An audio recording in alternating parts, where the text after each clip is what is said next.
Hey guys, happy Halloween, and welcome back to another episode of Great Men Taking Over the World. I'm Ren, and today I'm going to be talking about... Whoa, Wesker, where'd you come from? Teleportation. Did you really think I was going to let you do a retrospective on this game by yourself? I mean, this game of all games. This is my game. Alright. You can join me then. Well, then let's start this up again. Hey guys, welcome to another episode of Great Men Taking Over the World. I'm Ren. And I'm Albert Wesker, and today we're talking about the Sony PlayStation Classic, one of the most influential video games of all time, the legendary Resident Evil. Chris Redfield,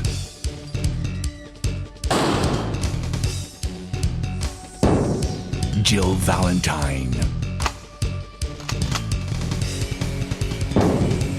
Barry Burton,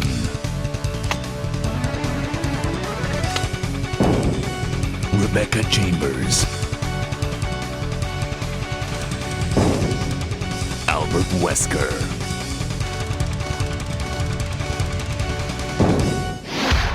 Resident Evil. So Resident Evil was released in March of 1996. I started hearing about it in video game magazines. I didn't see any TV commercials or anything. And I was looking at these screenshots and I could not believe it. I was like, is this what the game looks like? Is this the in-gameplay footage? And I was just bowled over. I was like, oh my God, this looks like a movie. I have to play this game. But I had no hopes of playing that game because I didn't have a Sony PlayStation. PlayStation was pretty much brand new. It was only out 7 months. So it still had a price tag of it for $300. And we were still in the 16-bit era playing the Sega Genesis. Mid-fall of '96, a friend of ours, an older guy who was going to college, he was a working guy, and he had a PlayStation. And he never played it. It just sat in his living room and just collected dust. And he was like, well, you kids probably want to play this PlayStation. Here, why don't you borrow it? So he gave us the PlayStation. Immediately, we were like, Resident Evil. That's the only thing I was thinking about. And I was like, man, we got to go get it. So we went to the Blockbuster, and of course, it was all rented out. We went to another Blockbuster. It was all rented out. We went to Hollywood Video after Hollywood Video. They were all rented out. Well, so we had to settle for Twisted Metal, which was an okay game by itself, but it was no Resident Evil. So the next week, the same kind of story. We went on a hunt for Resident Evil over town. Nothing. Then the next week, finally, we were not only just looking for Resident Evil, but Tomb Raider as well. And finally, there they were, Resident Evil and Tomb Raider together, and we finally rented them, and we played the hell out of them over the weekend. And at first, I liked Tomb Raider a little bit more. I thought the controls were more intuitive, and I kind of got into it a little bit more. But Resident Evil was just so much more seductive. The atmosphere of the game was so much more seductive. And I was like, I gotta play this one.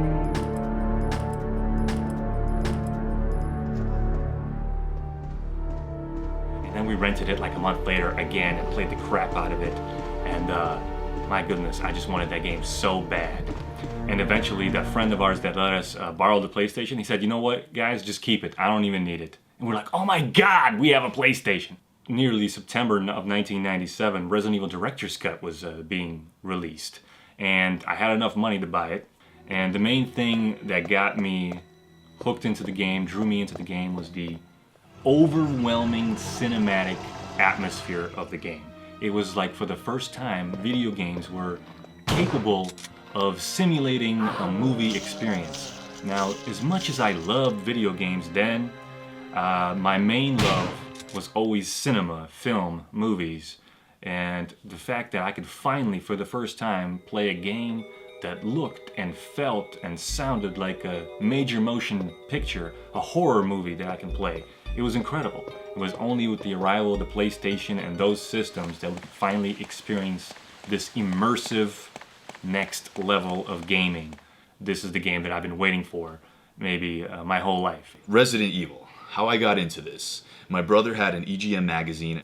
On the back of the cover, there was this eyeball. I saw screenshots of the game there, and it just looked amazing. It looked spooky and weird, and my brother was like, dude, we're gonna play this. We're gonna go rent this sometime.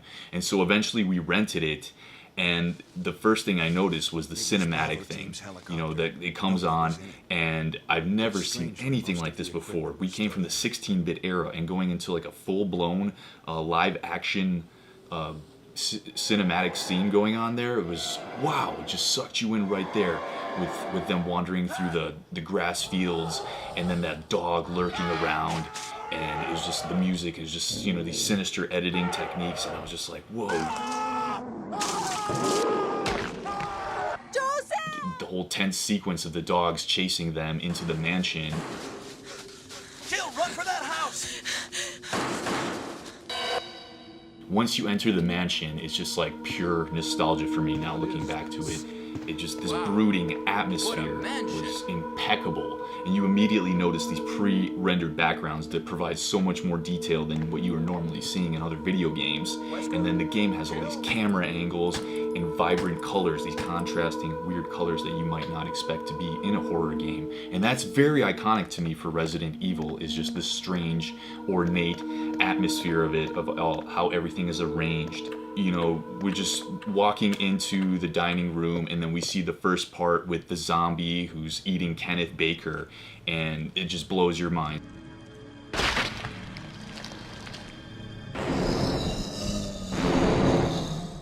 This is while the whole time we're figuring out how this game still works. We had no idea how the game works. Like, we didn't even know how to run or use weapons or anything. So we come up against this zombie, and we have, you know, it's just like we're totally screwed. And this was so much fun exploring this game, and even though we didn't know what to do.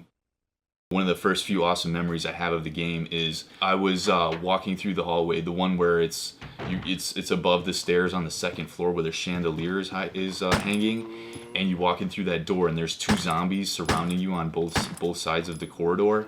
And I was trying to fight them off, but it just got too intense. Apparently, me being a 9-year-old kid, I dropped the controller and ran, and I just couldn't take it because the game was just too fucking intense and scary at the time.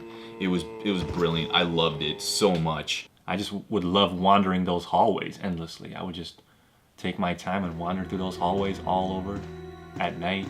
Yeah, I think it would be a hell of a creepy experience. I just love that kind of shit.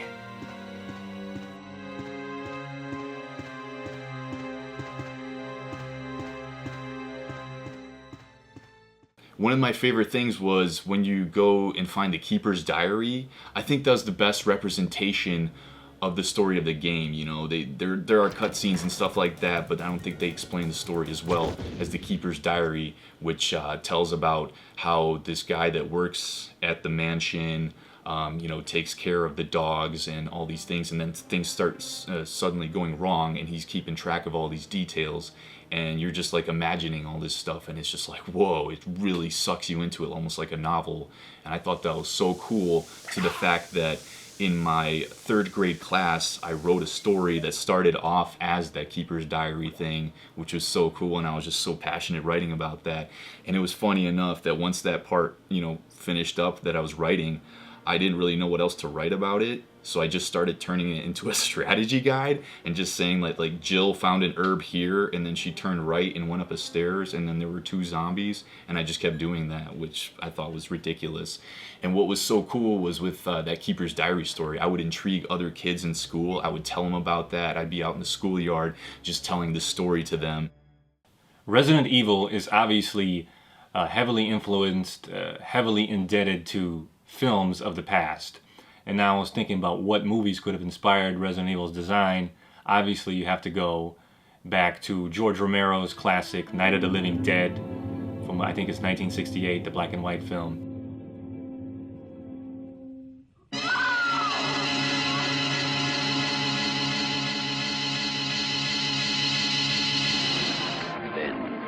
He took his unique vision of And then the Romero films that followed it up in the 70s, Dawn of the Dead and Day of the Dead. the horrible consequences. George Romero brings back the dead. And into the darkest day of horror the world has ever known. But that's just the zombie part of it. There's also the haunted house aspect of the game. Now, Resident Evil basically takes the horror genre, and then under the horror genre, there's two subgenres that it's playing with, the haunted house picture and the zombie film. And then Resident Evil combines the two subgenres into one in a very original kind of way. And as far as the haunted house elements, it'll be like the Haunting from I think it's the early 60s, the black and white film. There's also The Shining, the Stanley Kubrick film. I think there's a lot of similarities to Resident Evil as far as some of the angles and the setups.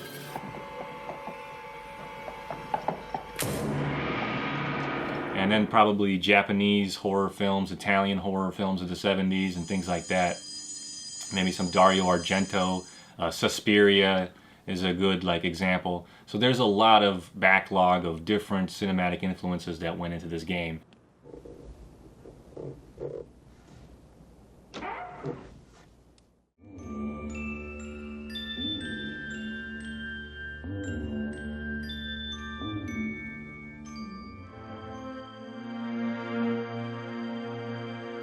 Because the game really is a directed game. You can feel it. The director of this game is Shinji Mikami, and basically every single frame, it's like a tripod shot, overhead shot, low angle shot.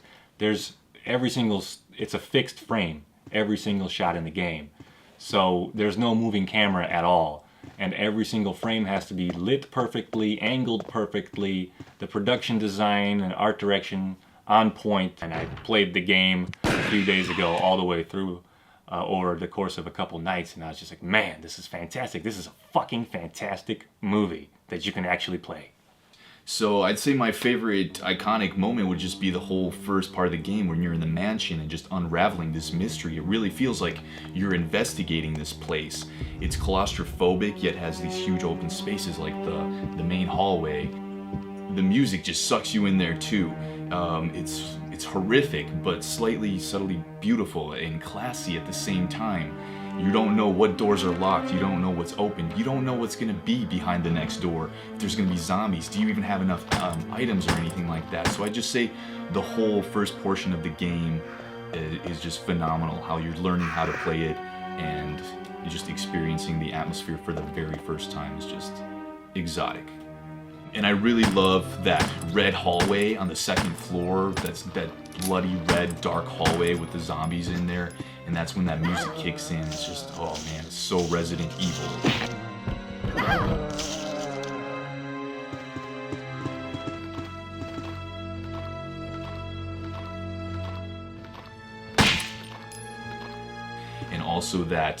And I also like, there's that. I also like this. In that blue room with the statue of the woman holding the water, it's just so Resident Evil. That rich blue with the red drapes and the ornate statues, it's just beautiful. The dining room in general with the checkerboard floors, this huge immense dining room, long table with that menacing grandfather clock that just tick-tocks, tick-tocks.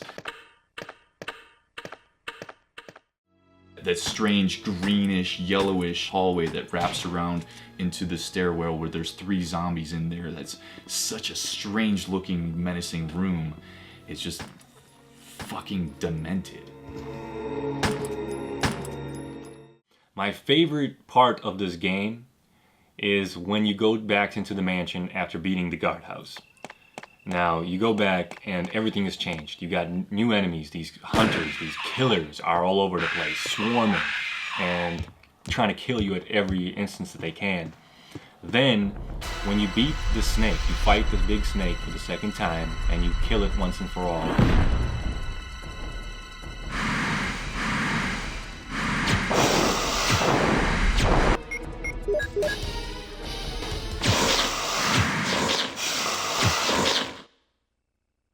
You go down the hole, and then you go into the basement of the mansion. Jill, have you found anything interesting?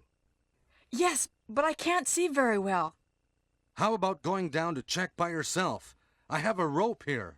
The basement of the mansion is by far the creepiest part of the game for me.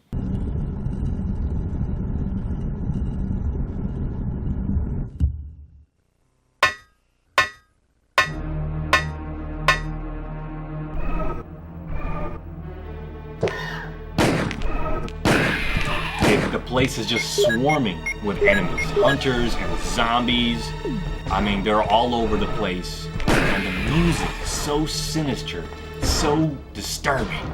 It just got you on edge the whole time, and you're whining to the basement. Then you get into that kitchen area, and it's like lit really well, so it's not supposed to be creepy, but man, that place is creepy as hell, regardless of the lighting. And then you walk up to that door, and then there's a cinematic sequence of that fucking super zombie coming down the stairs and opening the door.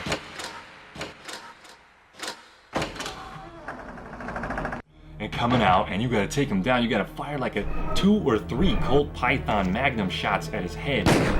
I mean, that's a lot of shots for a fucking zombie.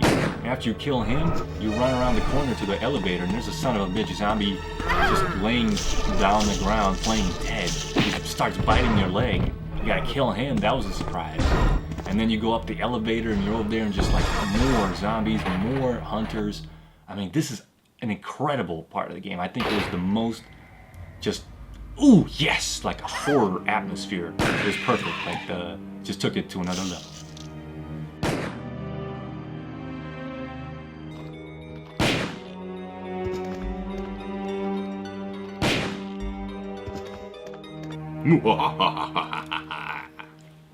So, one thing I forgot to mention when we were talking about some of the creepiest parts of the game is the second floor. Now you go down this really sinister looking hallway with creepy ass music, like shrieking sounds. And there's blood on the walls and on the floor. And then you go through this doorway, and then you go out to this balcony where your former teammate from the Bravo team, Forrest, his rotting corpse is just sitting out there on the balcony, and there's crows flying around, and the crows have pegged him to death. And then you walk up to him and examine him, and then the fucker comes to life, depending on who you're playing with and whatever happens. But he comes to life, and you have to kill your own friend and blow his head off and shit. I mean, it was pretty sweet, you know?